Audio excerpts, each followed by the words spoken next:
मेरी खुली चुनौती है कांग्रेस पार्टी के नेताओं को, कोई बताए कहां किस कानून में लिखा है कि मंडी बंद होगी, कहां लिखा है कि एमएसपी बंद होगा। है कोई कांग्रेस के नेता में दम या विपक्षी दल के नेता में दम जो बताए कि किसी कृषि कानून में कहीं पर भी लिखा है कि मंडी बंद होगी, एमएसपी बंद होगी। आपने कहा मंडियां, अनुराग जी ने कहा मंडियां खत्म नहीं हुई, सही बात है।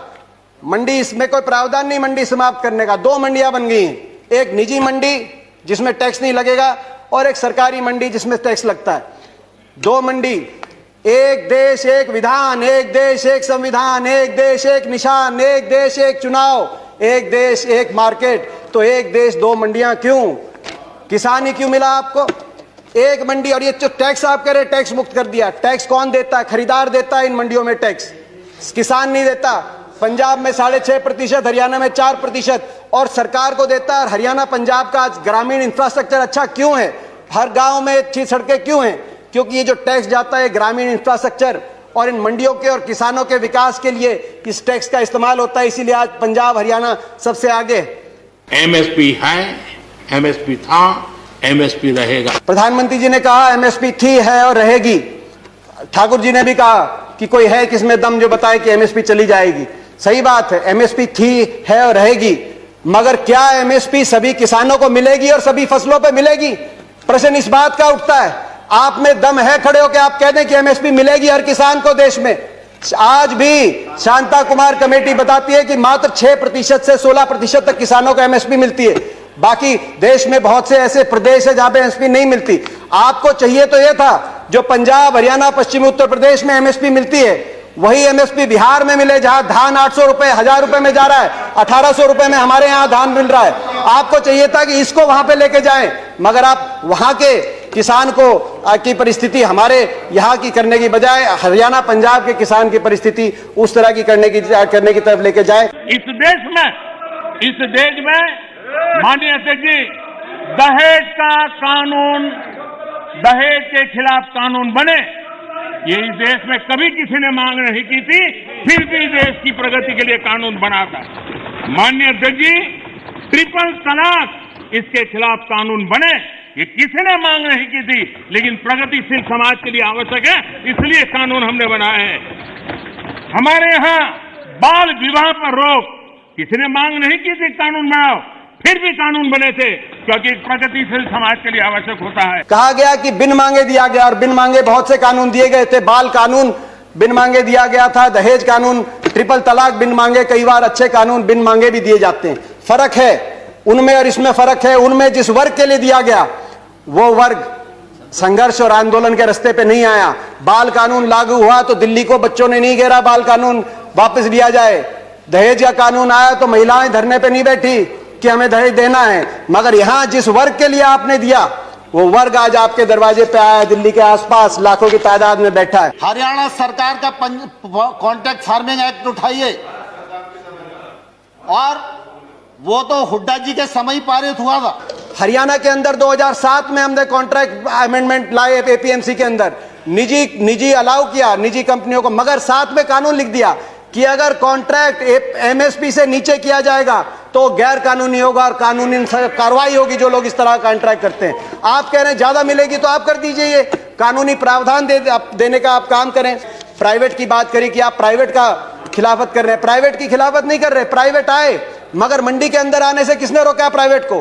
प्राइवेट मंडी के अंदर आए और एमएसपी से ज्यादा में खरीदे। कह रहे हैं बाहर भाव ज्यादा मिलेगा, विकल्प होगा, बाहर ज्यादा मिलेगा, बाहर ज्यादा भाव मिलेगा प्राइवेट में।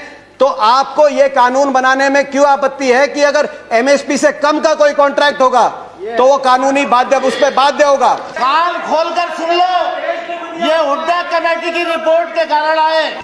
आपने कहा कि एक शरद पवार जी ने चिट्ठी लिखी थी, आपने कहा कि मुख्यमंत्रियों का समय हुड्डा कमेटी ने भी इसकी सिफारिश करी थी कि एपीएम सुधार हो, एपीएमसी एक्ट के अंदर बदलाव हो। मैं बताना चाहता हूं कि हुड्डा कमेटी ने, जिस कमेटी में प्रकाश सिंह बादल जी, ममता बनर्जी जी और नीतीश कुमार जी भी सदस्य थे, उस कमेटी ने क्या सुझाव दिया था इस पे? उन्होंने कहा था कि एपीएमसी में सुधार हो, मगर एपीएमसी का विस्तार हो। सबसे पहले मंडी, जिस प्रकार से हरियाणा में हर 10 किलोमीटर में मंडी हमने स्थापित करी थी अपनी सरकार में, पूरे देश के अंदर हर 10 किलोमीटर में मंडी बने। दूसरा, प्राइवेट अगर आए तो मंडियों के अंदर आए, एमएसपी से ज्यादा पे खरीदें, एमएसपी से कम पे खरीदते हैं तो कानूनी कार्रवाई हो, वो ऐसी खरीदारी अलाउ ना हो। तीसरा, एमएसपी की कैलकुलेशन C2 के आधार पे हो, A2 कॉस्ट नहीं, C2 खर्चे के आधार पे एमएसपी कास्ट हो, जो आज किसानों की सबसे बड़ी मांग है।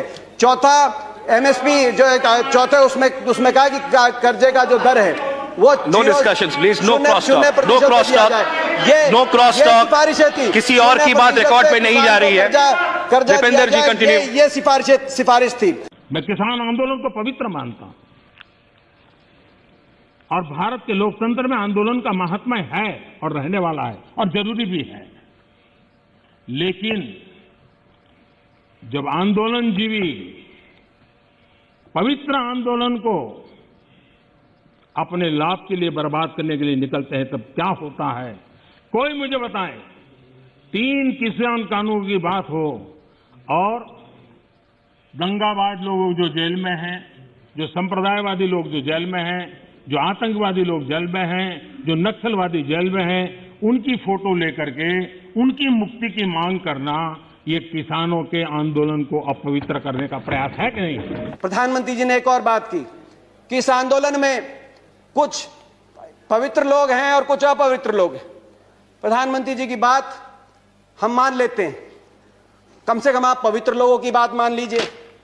आंदोलन में जो पवित्र लोग हैं, अगर आंदोलनकारी पवित्र हैं, पवित्र भावना से अपने हक के लिए बैठे हैं, आप उनकी बात मान लीजिए और इसकी शुरुआत आप दो कदम उठा के उसकी शुरुआत करिए। आप तुरंत, मैं मांग करता हूं, बातचीत के दरवाजे, क्योंकि आप भागे थे 11वें राउंड में बातचीत से, 12वीं बातचीत के दरवाजे खोलें।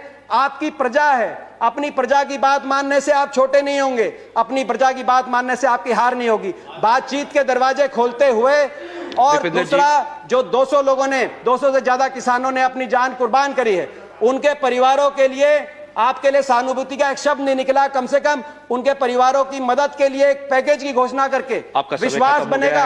हम विश्वास बनाने वाले लोग हैं, विश्वास बनेगा। मैं हाथ जोड़ के आपसे प्रार्थना करता हूं, आपकी प्रजा, आपके लोग हैं, इनकी बात मानिए। आपका बहुत बहुत धन्यवाद। जय हिंद, जय जवान, जय किसान। आप देख रहे हैं सत्य खबर, सत्य सटीक बेबाक।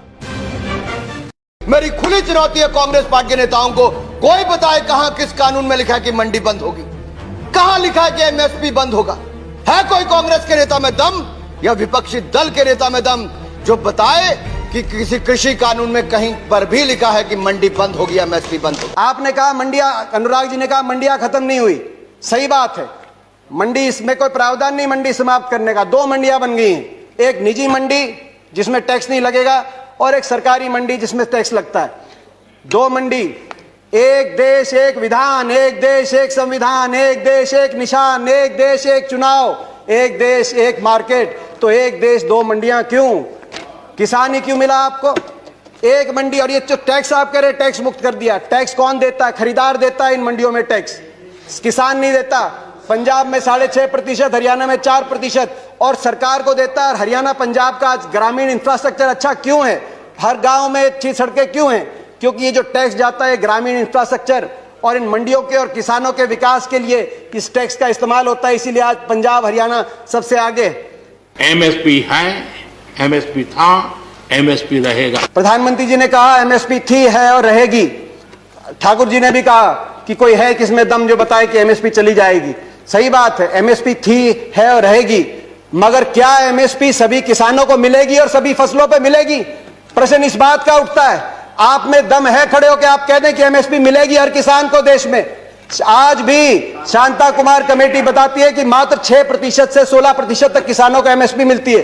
बाकी देश में बहुत से ऐसे प्रदेश है जहां पे एमएसपी नहीं मिलती। आपको चाहिए तो यह था जो पंजाब, हरियाणा, पश्चिमी उत्तर प्रदेश में एमएसपी मिलती है, वही एमएसपी बिहार में मिले, जहां धान 800 रुपए, 1000 रुपए में जा रहा है, 1800 रुपए में हमारे यहां धान मिल रहा है। आपको चाहिए था कि इसको वहां पे लेके जाएं, मगर आप वहां के किसान को की परिस्थिति हमारे यहां की करने की बजाय हरियाणा, पंजाब के किसान की परिस्थिति उस तरह की करने की तरफ लेके जाएं। इस देश में माननीय अध्यक्ष जी, दहेज का कानून, दहेज के खिलाफ कानून बने, ये इस देश में कभी किसी ने मांग नहीं की थी, फिर भी देश की प्रगति के लिए कानून बना था। माननीय अध्यक्ष जी, ट्रिपल तलाक इसके खिलाफ कानून बने, ये किसी ने मांग नहीं की थी, लेकिन प्रगतिशील समाज के लिए आवश्यक है, इसलिए कानून हमने बनाए हैं। हमारे यहां बाल विवाह पर रोक किसी ने मांग नहीं की थी कानून बनाओ, फिर भी कानून बने थे, क्योंकि प्रगतिशील समाज के लिए आवश्यक होता है। कहा गया कि बिन मांगे दिया गया, और बिन मांगे बहुत से कानून दिए गए थे। बाल कानून बिन मांगे दिया गया था, दहेज कानून, ट्रिपल तलाक बिन मांगे, कई बार अच्छे कानून बिन मांगे भी दिए जाते हैं। फर्क है उनमें और इसमें फर्क है। उनमें जिस वर्ग के लिए दिया गया वो वर्ग संघर्ष और आंदोलन के रास्ते पे नहीं आया। बाल कानून लागू हुआ तो दिल्ली को बच्चों ने नहीं घेरा बाल कानून वापस लिया जाए। दहेज का कानून आया तो महिलाएं धरने पे नहीं बैठी कि हमें दहेज देना है। मगर यहां जिस वर्ग के लिए आपने दिया वो वर्ग आज आपके दरवाजे पे आया, दिल्ली के आसपास लाखों की तादाद में बैठा है। हरियाणा सरकार का कॉन्ट्रैक्ट फार्मिंग एक्ट उठाइए, और वो तो हुड्डा जी के समय पारित हुआ था। हरियाणा के अंदर 2007 में हमने कॉन्ट्रैक्ट अमेंडमेंट लाए एपीएमसी के अंदर, निजी अलाउ किया निजी कंपनियों को, मगर साथ में कानून लिख दिया कि अगर कॉन्ट्रैक्ट एमएसपी से नीचे किया जाएगा तो गैर कानूनी होगा और कानूनी कार्रवाई होगी जो लोग इस तरह का कॉन्ट्रैक्ट करते हैं। आप कह रहे हैं ज्यादा मिलेगी तो आप कर दीजिए, ये कानूनी प्रावधान देने का आप काम करें। प्राइवेट की बात करें कि आप प्राइवेट का खिलाफत कर रहे हैं, प्राइवेट की खिलाफत नहीं कर रहे। प्राइवेट आए, मगर मंडी के अंदर आने से किसने रोका प्राइवेट को? प्राइवेट मंडी के अंदर आए और एमएसपी से ज्यादा में खरीदे। कह रहे हैं बाहर भाव ज्यादा मिलेगा, विकल्प होगा, बाहर ज्यादा मिलेगा, बाहर ज्यादा भाव मिलेगा प्राइवेट में। तो आपको यह कानून बनाने में क्यों आपत्ति है कि अगर एमएसपी से कम का कोई कॉन्ट्रैक्ट होगा तो वो कानूनी बाध्य, उस पर बाध्य होगा। कान खोलकर सुन लो, ये हुड्डा कमेटी की रिपोर्ट के कारण आए। आपने कहा कि एक शरद पवार जी ने चिट्ठी लिखी थी, आपने कहा कि मुख्यमंत्रियों का समय हुड्डा कमेटी ने भी इसकी सिफारिश करी थी कि एपीएम सुधार हो, एपीएमसी एक्ट के अंदर बदलाव हो। मैं बताना चाहता हूं कि हुड्डा कमेटी ने, जिस कमेटी में प्रकाश सिंह बादल जी, ममता बनर्जी जी और नीतीश कुमार जी भी सदस्य थे, उस कमेटी ने क्या सुझाव दिया था इस पे? उन्होंने कहा था कि एपीएमसी में सुधार हो, मगर एपीएमसी का विस्तार हो। सबसे पहले मंडी, जिस प्रकार से हरियाणा में हर 10 किलोमीटर में मंडी हमने स्थापित करी थी अपनी सरकार में, पूरे देश के अंदर हर 10 किलोमीटर में मंडी बने। दूसरा, प्राइवेट अगर आए तो मंडियों के अंदर आए, एमएसपी से ज्यादा पे खरीदें, एमएसपी से कम पे खरीदते हैं तो कानूनी कार्रवाई हो, वो ऐसी खरीदारी अलाउ ना हो। तीसरा, एमएसपी की कैलकुलेशन C2 के आधार पे हो, A2 कॉस्ट नहीं, C2 खर्चे के आधार पे एमएसपी कास्ट हो, जो आज किसानों की सबसे बड़ी मांग है।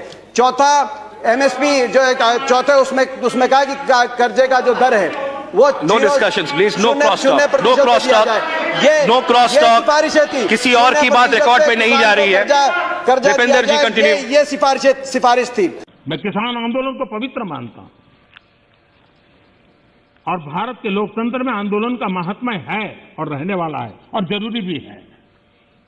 लेकिन जब आंदोलनजीवी पवित्र आंदोलन को अपने लाभ के लिए बर्बाद करने के लिए निकलते हैं, तब क्या होता है?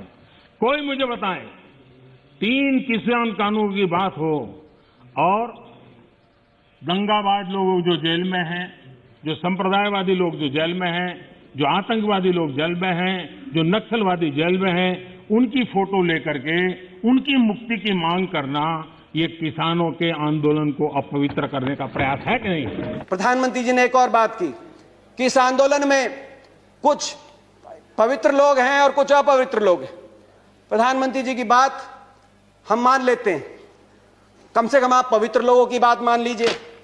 आंदोलन में जो पवित्र लोग हैं, अगर आंदोलनकारी पवित्र हैं, पवित्र भावना से अपने हक के लिए बैठे हैं, आप उनकी बात मान लीजिए और इसकी शुरुआत आप दो कदम उठा के उसकी शुरुआत करिए। आप तुरंत, मैं मांग करता हूं, बातचीत के दरवाजे, क्योंकि आप भागे थे 11वें राउंड में बातचीत से, 12वीं बातचीत के दरवाजे खोलें। आपकी प्रजा है, अपनी प्रजा की बात मानने से आप छोटे नहीं होंगे, अपनी प्रजा की बात मानने से आपकी हार नहीं होगी। बातचीत के दरवाजे खोलते हुए, और दूसरा, जो 200 लोगों ने, 200 से ज्यादा किसानों ने अपनी जान कुर्बान करी है, उनके परिवारों के लिए आपके लिए सहानुभूति का एक शब्द नहीं निकला। कम से कम उनके परिवारों की मदद के लिए एक पैकेज की घोषणा करके विश्वास बनेगा। हम विश्वास बनाने वाले लोग हैं, विश्वास बनेगा। मैं हाथ जोड़ के आपसे प्रार्थना करता हूं, आपकी प्रजा, आपके लोग हैं, इनकी बात मानिए। आपका बहुत बहुत धन्यवाद। जय हिंद, जय जवान, जय किसान। आप देख रहे हैं सत्य खबर, सत्य, सटीक, बेबाक। मेरी खुली चुनौती है कांग्रेस पार्टी के नेताओं को, कोई बताए कहां किस कानून में लिखा है कि मंडी बंद होगी, कहां लिखा है कि एमएसपी बंद होगा। है कोई कांग्रेस के नेता में दम या विपक्षी दल के नेता में दम जो बताए कि किसी कृषि कानून में कहीं पर भी लिखा है कि मंडी बंद होगी, एमएसपी बंद होगी। आपने कहा मंडियां, अनुराग जी ने कहा मंडियां खत्म नहीं हुई, सही बात है। मंडी, इसमें कोई प्रावधान नहीं मंडी समाप्त करने का। 2 मंडियां बन गई हैं, एक निजी मंडी जिसमें टैक्स नहीं लगेगा और एक सरकारी मंडी जिसमें टैक्स लगता है। 2 मंडी, एक देश एक विधान, एक देश एक संविधान, एक देश एक निशान, एक देश एक चुनाव, एक देश एक मार्केट। तो एक देश 2 मंडियां क्यों? किसान ही क्यों मिला आपको? एक मंडी। और ये जो टैक्स आप कह रहे टैक्स मुक्त कर दिया, टैक्स कौन देता है? खरीदार देता है इन मंडियों में टैक्स, किसान नहीं देता। पंजाब में 6.5%, हरियाणा में 4% और सरकार को देता है। हरियाणा पंजाब का आज ग्रामीण इंफ्रास्ट्रक्चर अच्छा क्यों है? हर गांव में अच्छी सड़कें क्यों हैं? क्योंकि ये जो टैक्स जाता है ग्रामीण इंफ्रास्ट्रक्चर और इन मंडियों के और किसानों के विकास के लिए इस टैक्स का इस्तेमाल होता है। इसीलिए आज पंजाब हरियाणा सबसे आगे है। एमएसपी है, एमएसपी था, एमएसपी रहेगा। प्रधानमंत्री जी ने कहा एमएसपी थी, है और रहेगी। ठाकुर जी ने भी कहा कि कोई है किसमें दम जो बताए कि एमएसपी चली जाएगी। सही बात है, एमएसपी थी, है और रहेगी। मगर क्या एमएसपी सभी किसानों को मिलेगी और सभी फसलों पर मिलेगी? प्रश्न इस बात का उठता है। आप में दम है खड़े होकर आप कह दें कि एमएसपी मिलेगी हर किसान को देश में? आज भी शांता कुमार कमेटी बताती है कि मात्र 6% से 16% तक किसानों को एमएसपी मिलती है। बाकी देश में बहुत से ऐसे प्रदेश है जहां पे एमएसपी नहीं मिलती। आपको चाहिए तो यह था जो पंजाब, हरियाणा, पश्चिमी उत्तर प्रदेश में एमएसपी मिलती है वही एमएसपी बिहार में मिले, जहां धान 800 रुपए, 1000 रुपए में जा रहा है, 1800 रुपए में हमारे यहां धान मिल रहा है। आपको चाहिए था कि इसको वहां पे लेके जाएं, मगर आप वहां के किसान को की परिस्थिति हमारे यहां की करने की